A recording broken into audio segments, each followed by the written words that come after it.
The fourth time my mother-in-law mentioned the cruise, I was elbow deep in soapy dishwater while she lounged at the kitchen table, dabbing imaginary tears from her eyes. I should have seen it coming, the way she lingered after dinner, the theatrical sighs, the meaningful glances at the travel magazine she'd deliberately left open on the counter. I'm Vivian, and I've spent the last 6 years learning the art of navigating Brenda's emotional manipulation. Usually, I manage it with gritted teeth and forced smiles, but tonight was different. "You know," she said, voice trembling perfectly on cue, "Margaret from church just got back from the Caribbean. The photos were just—" She trailed off, staring wistfully through our kitchen window. "I suppose I'll just sit in this house and die, then, while others enjoy the world." The plate I was washing clinked a little too loudly against the sink. Behind me, I heard Hayden shift uncomfortably in his chair. My wonderful, conflict-avoidant husband, who still hadn't learned that his mother's guilt trips were as calculated as tax season. "Mom," he started, but she cut him off with a wave. No, it's fine. I understand that some people have different priorities." She picked up her phone, thumbs moving rapidly. "I just thought, what with Vivian's promotion?" I turned around, drying my hands on a dish towel. "Brenda, we've discussed this. That promotion means more responsibility, not just more money. We're trying to save for—" "Of course you are, dear." Her smile didn't reach her eyes. "And I'm just an old woman who never got to travel while your father-in-law was alive. Glenn always promised me that cruise." She dabbed at her eyes again. Hayden reached for her hand. "Mom, please don't—" "I said it's fine!" She stood up, gathering her purse and cardigan with shaking hands. "I should go. It's getting late, and clearly I'm just upsetting everyone." Before either of us could respond, she was heading for the door, each step a masterclass in martyred dignity. The silence after she left felt heavy, loaded with unspoken words. "Viv," Hayden said quietly. "She didn't mean it like that." I kept wiping the counter, focusing on a particularly stubborn spot. "She never means it like that, does she?" "She's just lonely, and you know how hard it's been since Dad—" "It's been 3 years, Hayden." I turned to face him. "And somehow, the cruise only became essential after my promotion." He ran a hand through his hair, his tell when he's stressed. "Can we just not do this tonight, please?" I nodded, not trusting myself to speak. We finished cleaning in silence, the tension thick enough to cut with one of the knives I'd just washed. Later that night, as Hayden slept beside me, I made the mistake of checking Facebook. There it was, posted exactly 17 minutes after she'd left our house. Some people forget what it means to support aging parents, sitting here alone, wondering where family loyalty went these days, praying for guidance in these trying times. No tags, of course, but the comments were already rolling in. "Stay strong, Brenda!" "Some people just don't understand family values anymore." "Call me if you need to talk." I closed the app and stared at the ceiling, counting backward from 100 to keep my blood pressure in check. Tomorrow, Ainsley would see it. Then, the aunts. Then, the cousins. By next week's family dinner, I'd be the heartless daughter-in-law who wouldn't help poor, widowed Brenda see the world. My phone buzzed with a text from Jasmine. "You okay? Saw the post. She's really laying it on thick this time." I typed back, "Just another Tuesday with Brenda." But it wasn't just another Tuesday. As I lay there in the dark, listening to Hayden's steady breathing. Something shifted inside me. 6 years of swallowing my responses, of being the bigger person, of watching Brenda play the victim while painting me as the villain. It was enough. My phone buzzed again. Jasmine. Want me to comment? I can accidentally mention that Caribbean cruise she took last year. Not yet, I replied, but keep that receipt handy. I put my phone away and smiled in the darkness. Brenda wanted to play the poor, neglected mother-in-law? Fine. But she'd forgotten one crucial detail about me. I worked in marketing. I knew all about crafting narratives and controlling stories, and I had receipts.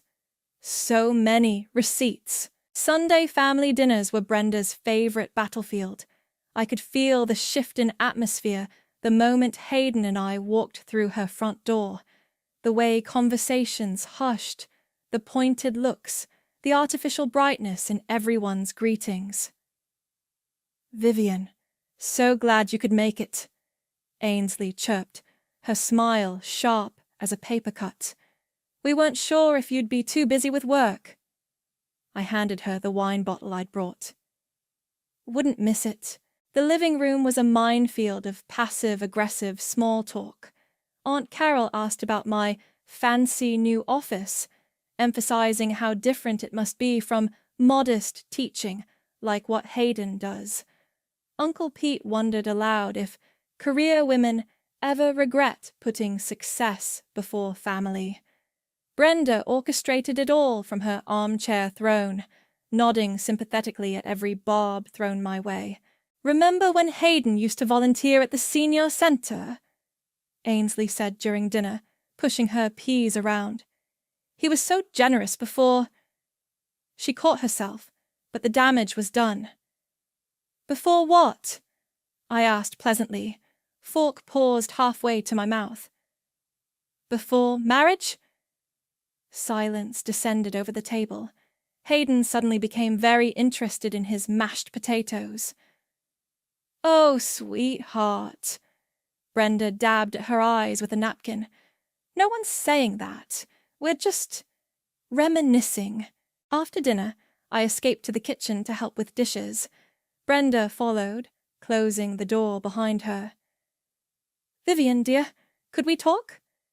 I kept scrubbing a casserole dish. Of course. I've been thinking about what you said about the promotion. She leaned against the counter, voice dropping to a confidential whisper. I know things are tight, but family helps family. Things aren't tight, Brenda. We're just being responsible with our money. Responsible? She laughed softly. Is that what you call it?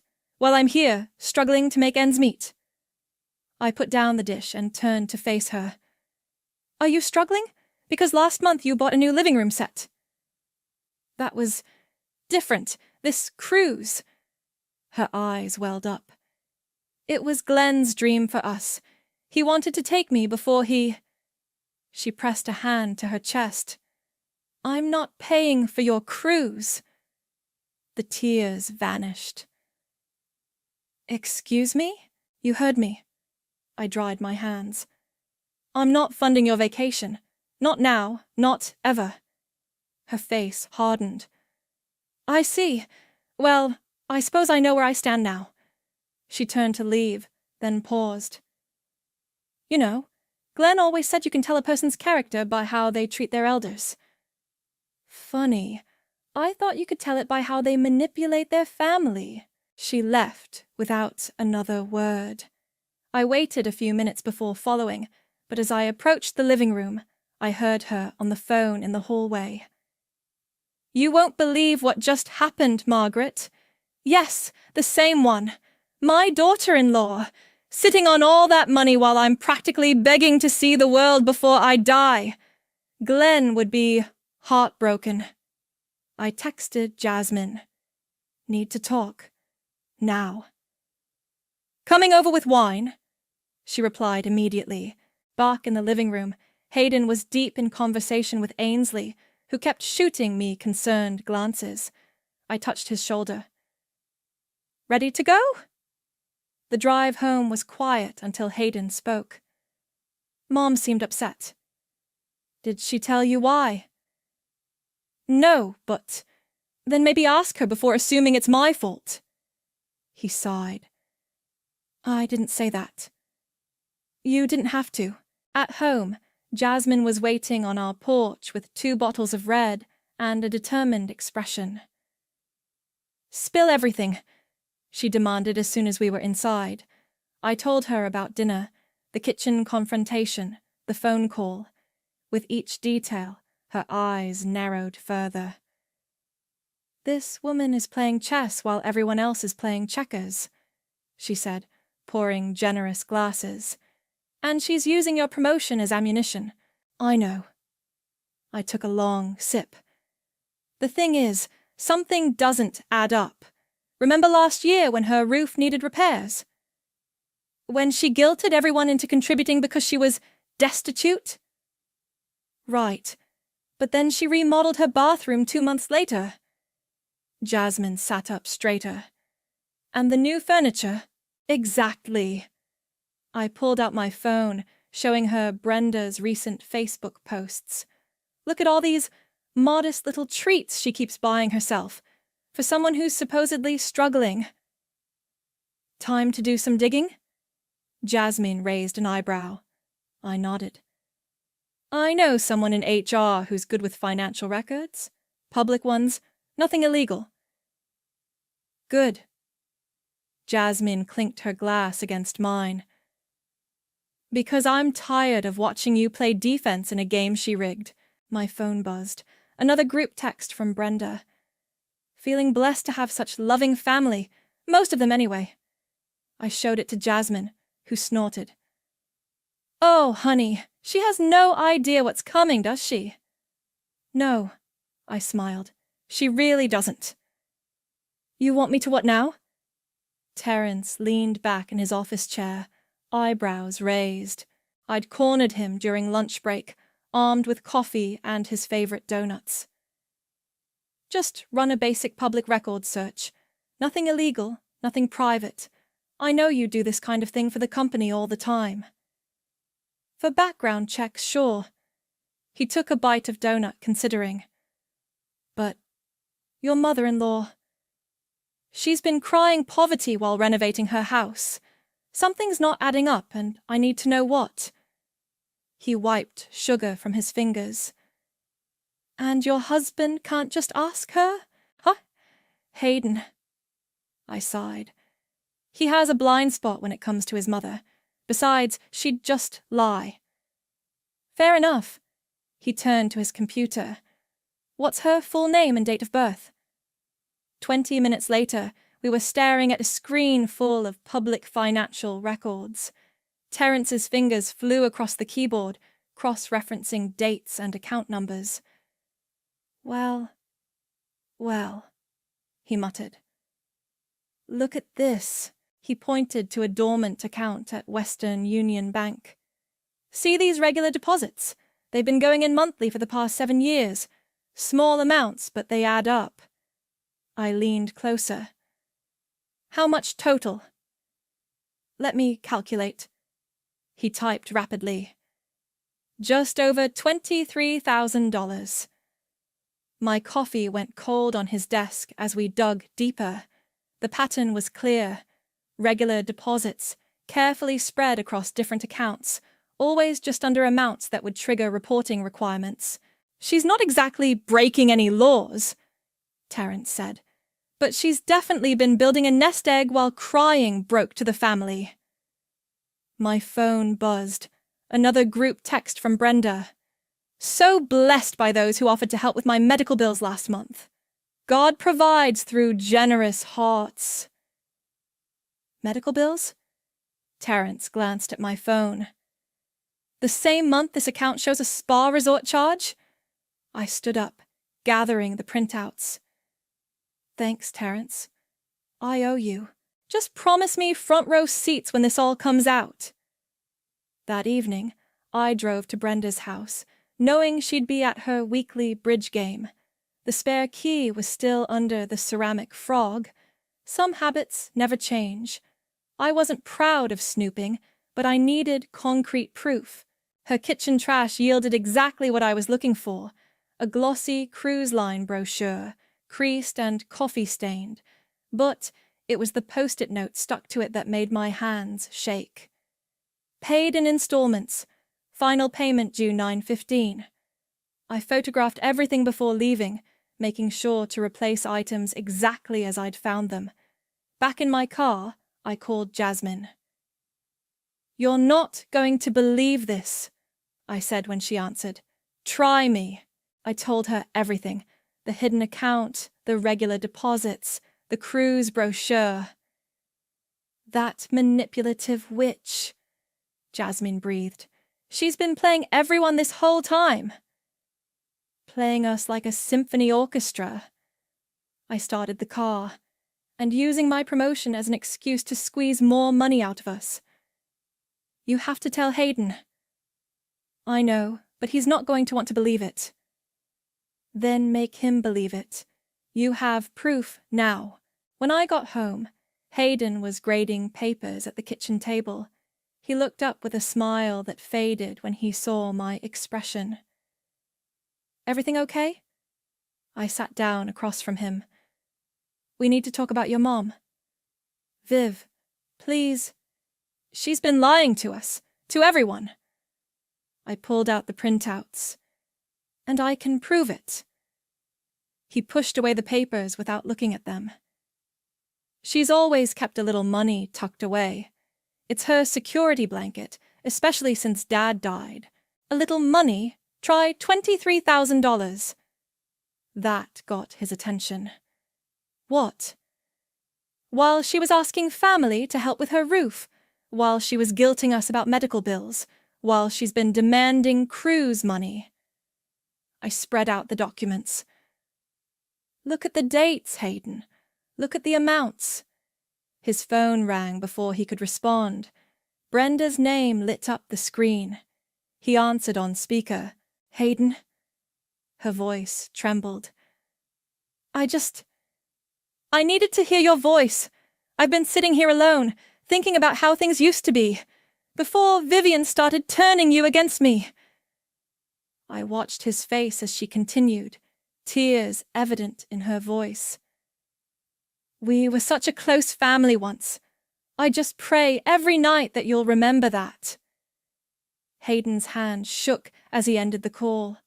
He stared at the financial records spread across the table, then at his phone, then at me. "I need some air," he said quietly, and walked out. I didn't stop him. Instead, I texted Jasmine. "It started. No turning back now." She replied immediately. "Good. Time to show her what happens when you mess with the wrong daughter-in-law." I looked at the cruise brochure photo on my phone and smiled. Sometimes karma needs a little push, and I was ready to start pushing. Hayden came home 3 hours later, smelling like the beer from his favorite thinking spot, the pub 2 blocks away. He sat heavily on the couch beside me. "I called Ainsley," he said. My stomach tightened. "And?" "She said Mom helped her with a down payment on her car last year. $5,000. He rubbed his face. "While telling me she couldn't afford her medications." "I'm sorry, Hayden." "Are you?" He looked at me sideways. "Because you seem pretty pleased about all this." "I'm pleased about exposing the truth, not about hurting you." He was quiet for a long moment. "Show me everything again." I spread the documents across the coffee table, walking him through each discovery: the hidden account, the regular deposits, the withdrawal dates that matched her various emergencies. "See this?" I pointed to a particular statement. "The week she told us she needed help with property taxes, she booked a spa weekend. She's always had a little tucked away," he said weakly. It's her security blanket. Stop making excuses for her.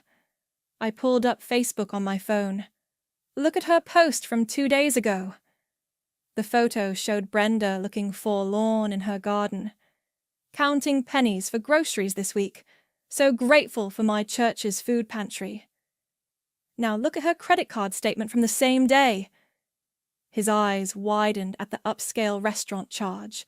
She's not just lying, Hayden. She's systematically manipulating everyone while building up her own savings. But why? His voice cracked. Why would she do this? Control, attention, because she can. I touched his arm, because no one's ever called her out.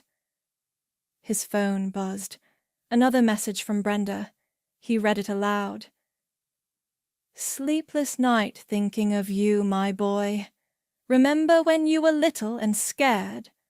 Mommy always made everything better. I miss those days. Classic manipulation, I said. She's infantilizing you, trying to trigger childhood memories to regain control. Stop analyzing my mother like she's one of your marketing campaigns. Then stop letting her manipulate you like you're still 5 years old. We stared at each other, both surprised by my outburst. His phone buzzed again. Ainsley, this time. Mom's hysterical, he read. Says she can feel you pulling away. Says Vivian's poisoning your mind. I stood up and started pacing. You know what? Let's call her. Right now. Ask her about the cruise she's already paying for in installments. What cruise? I showed him the brochure photos. The one she's been guilt-tripping us to fund, even though she's already booking it herself. He studied the photos, his face hardening. The post-it note. Yep. Final payment due next month, while she's posting about counting pennies for groceries. His phone rang. Brenda again. This time he didn't answer. I need to show you something else, I said, pulling up my laptop. Terrence helped me track more transactions. We spent the next hour following the money trail. Each revelation hit Hayden like a physical blow. The hidden purchases, the fake emergencies, the calculated timing of her guilt trips. Last Christmas, he said suddenly, when she said she couldn't afford her heart medication, she was in Vegas. I pulled up the hotel receipt. 3 nights at the Bellagio.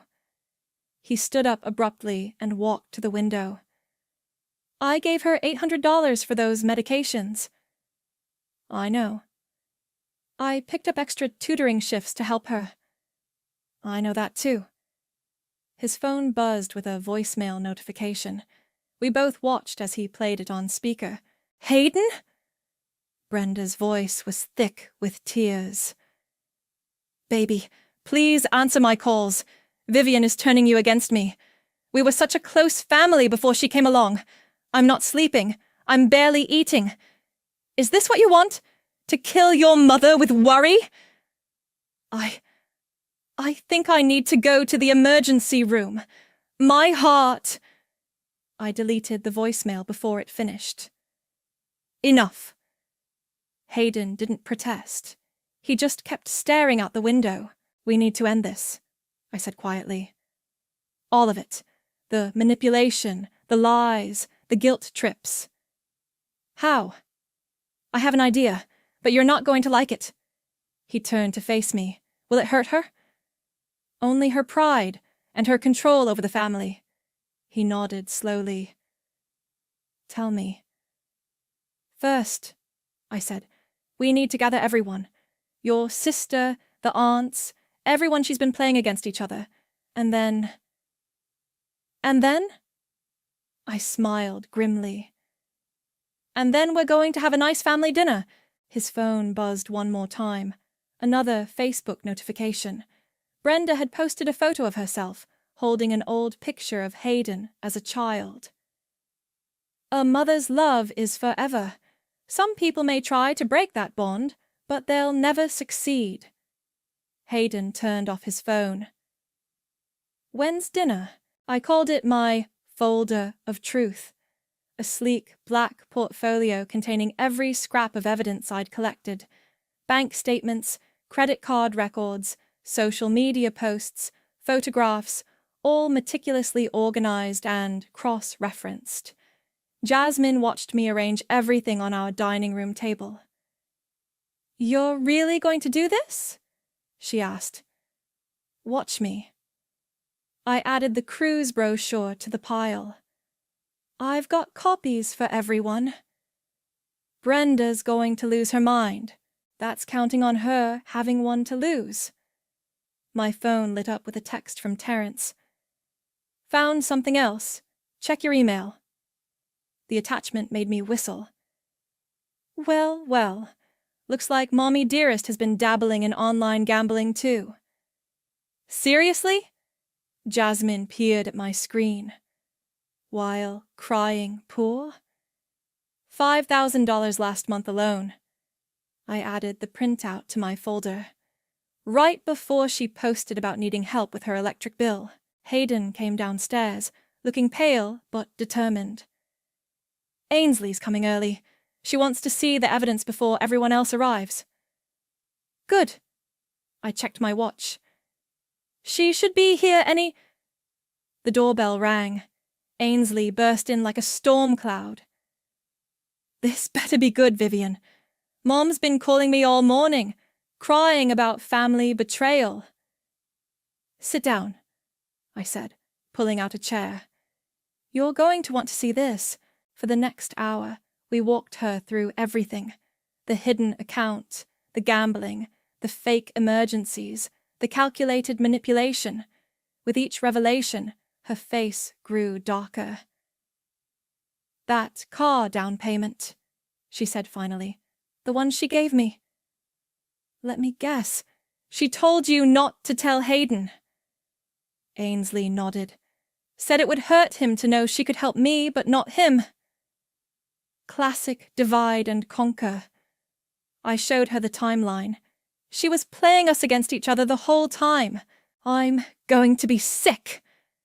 Ainsley pushed away from the table. "All those times I defended her. All those nasty comments I made about you." "Water under the bridge," I said. "What matters is what we do now." The doorbell rang again. Aunt Carol and Uncle Pete arrived first, followed by cousins Sarah and Mike. Each reaction was the same: shock, denial, anger, acceptance. By the time everyone had gone through the evidence, the living room hummed with betrayed fury. "The Christmas medication money," Aunt Carol said. "I gave her $300. "Vegas trip," I confirmed. "My kid's college fund donation?" Uncle Pete's face was red. "Spa weekend." Hayden stood up. "Everyone clear about what we're doing?" Nods all around. Ainsley wiped her eyes. "She's going to hate this." "She's going to hate being exposed," I corrected. "Different thing." My phone buzzed. Brenda. "Looking forward to dinner, dear. Should I bring my famous casserole?" "Perfect timing," I muttered, then typed back. "That would be lovely. Everyone's excited to see you." Jasmine helped me make copies of everything while the others talked quietly among themselves. The mood was somber but resolved, like soldiers preparing for battle. "You know she's going to play the victim," Hayden said quietly. "Let her." I straightened the folders. "We have truth on our side." "I still can't believe." He picked up the Vegas receipts. All those times I worried about her being alone, struggling. "She counted on that." I touched his hand. "She counted on your good heart." The doorbell rang one final time. Everyone fell silent. "Ready?" I asked the room. Hayden squeezed my hand. "Ready." I opened the door to find Brenda standing there, casserole in hand, wearing her best martyred expression. "Oh, sweetheart, the whole family's here. What a lovely surprise! Come in, Brenda. I took the casserole. We have so much to talk about. She swept into the living room, arms outstretched. My dear family, I've missed you all so much. You know, I was just saying my prayers this morning. She stopped short, finally registering the expressions on everyone's faces. Her eyes darted to the folders on the coffee table, then to Hayden's stern expression, then to Ainsley's tear-stained face. What's going on? I closed the door with a soft click. Why don't you sit down, Brenda? We're going to have a little family meeting about honesty. Her face went through a rapid series of expressions: confusion, fear, calculation, and finally her default victim mode. I don't understand, she quavered. Why is everyone looking at me like that? Hayden, baby, what's happening? I picked up the first folder. Let's start with Vegas, shall we? Vegas. Brenda's laugh was brittle. I don't know what you're talking about. I've never... December 23rd, 26th. I read from the printout. Bellagio Hotel and Casino. 3 nights. Premium suite. Would you like to see the receipts? She waved a dismissive hand. That's private information. How dare you spy on me? Public records, Mom, Hayden said quietly. Just like the $23,000 you've been squirreling away. While begging for medication money, Ainsley added. Brenda's head snapped toward her daughter. Ainsley, you too? After everything I've done for you? You mean like the car down payment you used to turn me against Hayden? I was protecting you. You were manipulating us, Hayden cut in. All of us. I started passing out folders. Everyone here has a copy of everything. Bank statements, credit card records, social media posts. It's amazing how much evidence you leave when you think no one's paying attention. Brenda's face went from pale to red. This is ridiculous. I'm a widow. I struggle every day. To decide which luxury purchase to hide next? Uncle Pete stood up, waving his folder. We have the receipts, Brenda. All of them. The Christmas gifts you couldn't afford, Aunt Carol added. The property tax emergency, Cousin Sarah chimed in. The medical bills, Mike finished. Brenda's eyes darted around the room like a trapped animal's. You don't understand. I needed security. After Glenn died. Don't. Hayden's voice was steel. Don't you dare use Dad to justify this. And the cruise? I pulled out the brochure, the one you're already paying for in installments while guilt-tripping us to fund it. The room went deadly quiet. Brenda's face crumpled into well-practiced tears. I can't believe my own family would attack me like this, after everything I've sacrificed. She pressed a trembling hand to her chest. My heart. I can't breathe. Save the performance, Ainsley snapped. Your heart condition didn't stop you from hitting the slots in Vegas. Or the spa weekend in March, I added. Or the shopping spree last month, Uncle Pete said. Brenda switched tactics, her tears vanishing. Fine, I saved money. Is that a crime? I'm alone in this world. I need protection. Protection? Hayden stood up. You made me work extra shifts for medication you didn't need. I needed to know you cared. By lying? By manipulating everyone? By turning us against each other? I did what I had to do. She turned to the others. You understand, don't you? A mother's love. Stop! I laid the final document on the table. This isn't love, Brenda.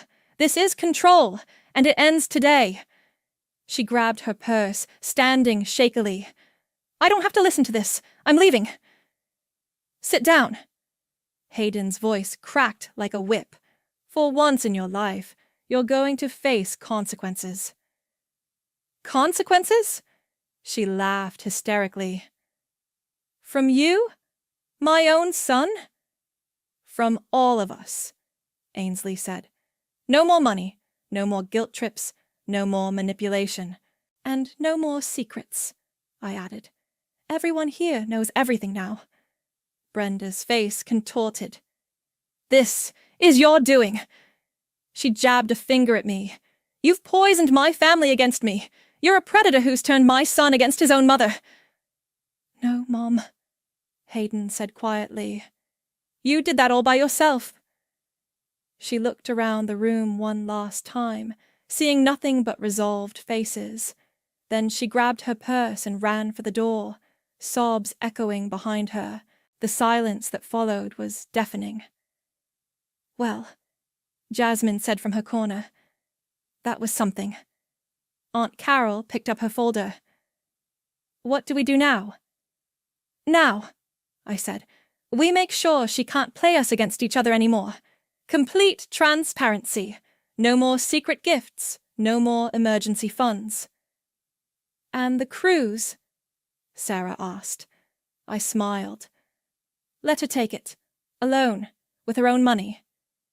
She won't, Hayden said. It was never about the cruise. It was about control. Ainsley checked her phone. She's already posting on Facebook. Heartbroken by family betrayal. Pray for those who hurt their own mother. Let her post, I said. We have the truth now. As everyone gathered their things, sharing hugs and quiet words of support, I watched Hayden. He stood at the window, staring at nothing. You okay? I touched his arm. No, he said honestly, but I will be. He turned to me. Thank you, for being brave enough to do what I couldn't. I hugged him, feeling the tension in his shoulders.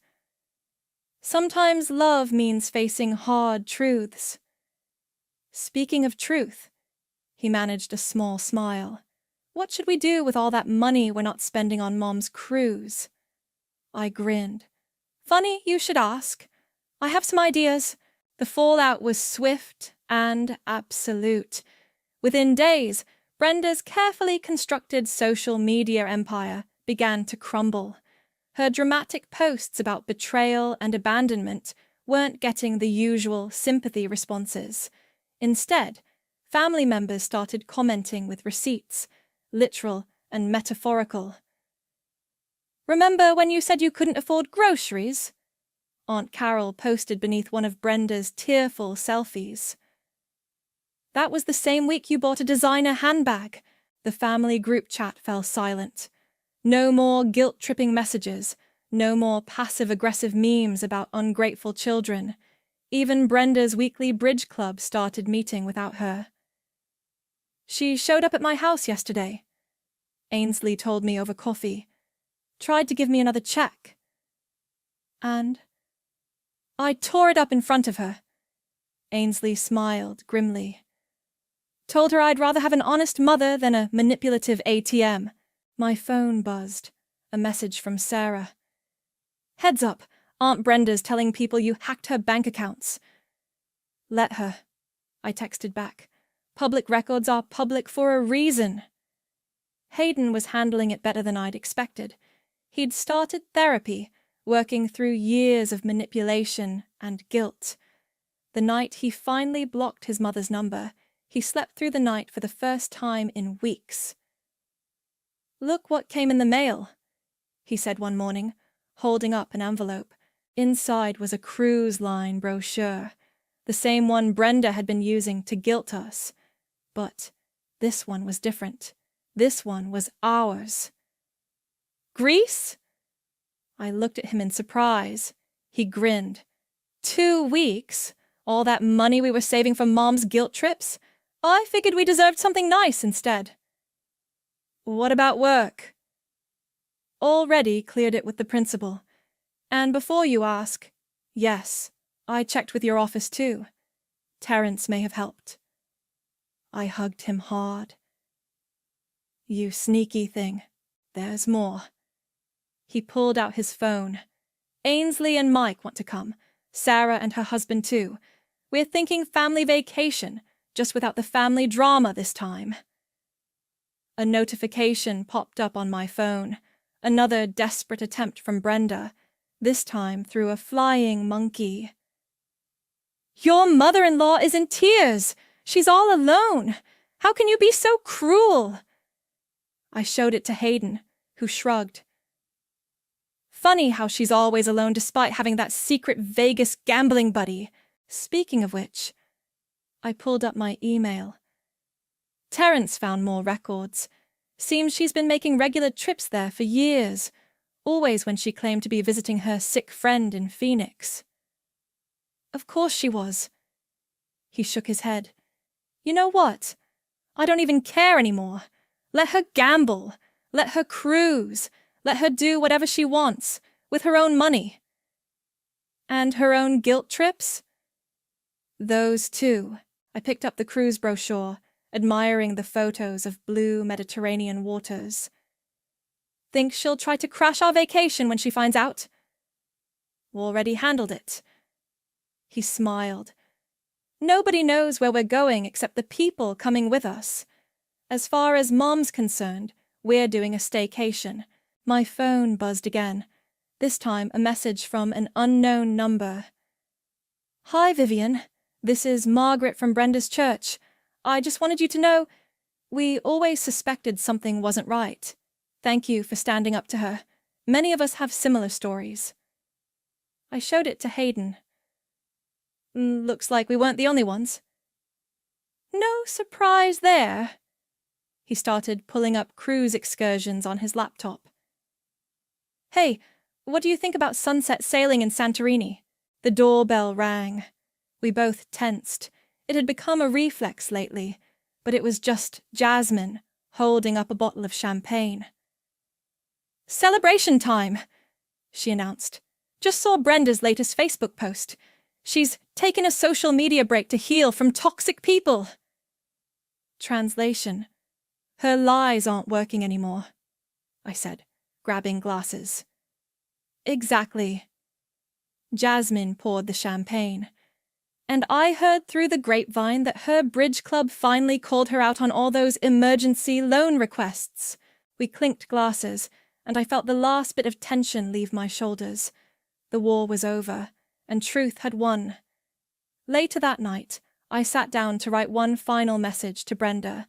Not for her manipulation, not for her drama, but for myself. You wanted a cruise. I delivered the storm instead. Enjoy your solo voyage through the consequences of your actions. Don't expect any rescue boats from us.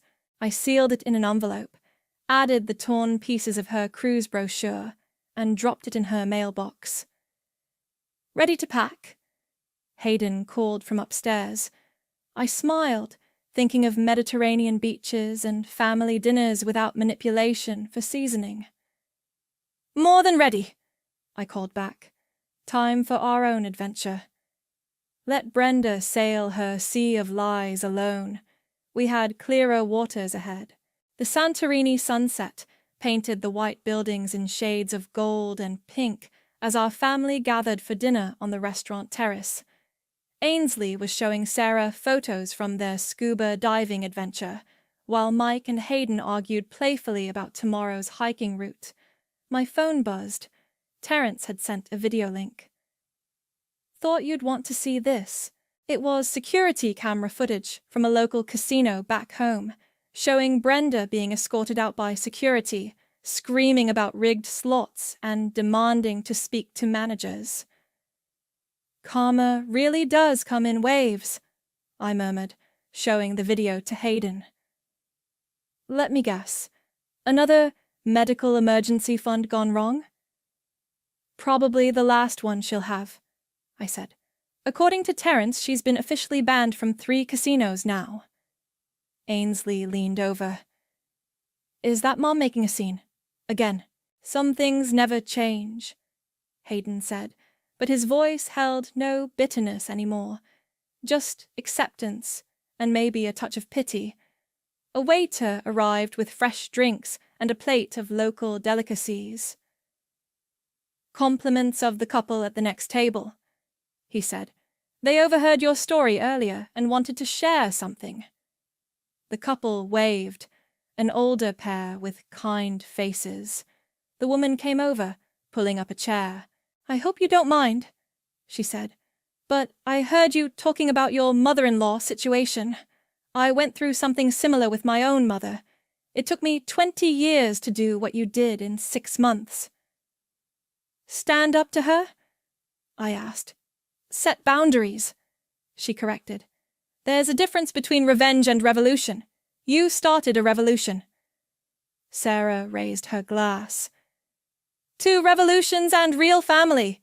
We all clinked glasses as the sun dipped lower over the Mediterranean.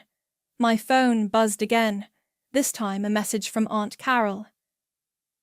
"Brenda showed up at church asking for emergency funds. Pastor Thomas showed her the door, said something about gambling addiction resources instead."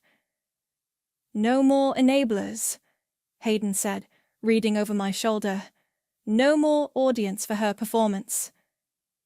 "Speaking of performances," Mike chimed in, "did you see her latest attempt on Facebook? I hadn't. We'd all blocked her months ago." Mike pulled up a mutual friend's screenshot. Brenda in her garden, looking appropriately tragic, caption reading, "Some wounds never heal, but God and my true friends know the real story." The comments section was empty except for one response. "Yes, we do know the real story. Every receipt of it." "That's the difference between revenge and justice," I said, remembering the older woman's words. "Revenge needs an audience. Justice just needs truth." Hayden squeezed my hand under the table. "Thank you," he said quietly, "for saving our family by breaking it first." "We didn't break it," I corrected. "We just exposed the cracks that were already there." The waiter returned with dessert menus, but before he could speak, Ainsley's phone rang, a number we all recognized. "Mom?" She put it on speaker. "Ainsley, baby, thank God. I've been trying to reach everyone. There's been a terrible misunderstanding at the casino, and I need—" "No." Ainsley's voice was firm but calm. "No more emergencies. No more money. No more manipulation." "But I'm your mother." "Yes, you are. And when you're ready to be honest about everything, we'll talk. Until then, goodbye." She hung up as Brenda was mid-protest. The table was quiet for a moment before Sarah started slow clapping. "That," she said, "was beautiful." Ainsley blushed. "I learned from the best." She raised her glass to me. "To the daughter-in-law who taught us all how to grow spines." "To truth," Hayden added. "To consequences," Mike chimed in. "To real family," I finished. As the stars began appearing over the Aegean Sea, I thought about karma and consequences, about truth and timing. Brenda had wanted a cruise to escape her lies, but instead she got a tidal wave of reality. Meanwhile, here we were, her former emotional hostages, free and happy on the vacation she'd tried to guilt us into funding. The older woman from the next table caught my eye and winked. She was right. This hadn't been about revenge. It was about revolution, about changing the rules of engagement, about deciding that love doesn't mean letting someone drown you in their lies. Hayden pulled me closer as the waiter brought our desserts. "Happy?" he asked. I looked around at our real family, not bound by guilt or manipulation, but by choice and truth, and smiled. "Absolutely," I said. "Pass the baklava. Let Brenda keep her garden of lies and her social media performances. We had something better, authentic relationships built on honest ground, and unlike her cruise ship of manipulation, This was one vessel that would never sink.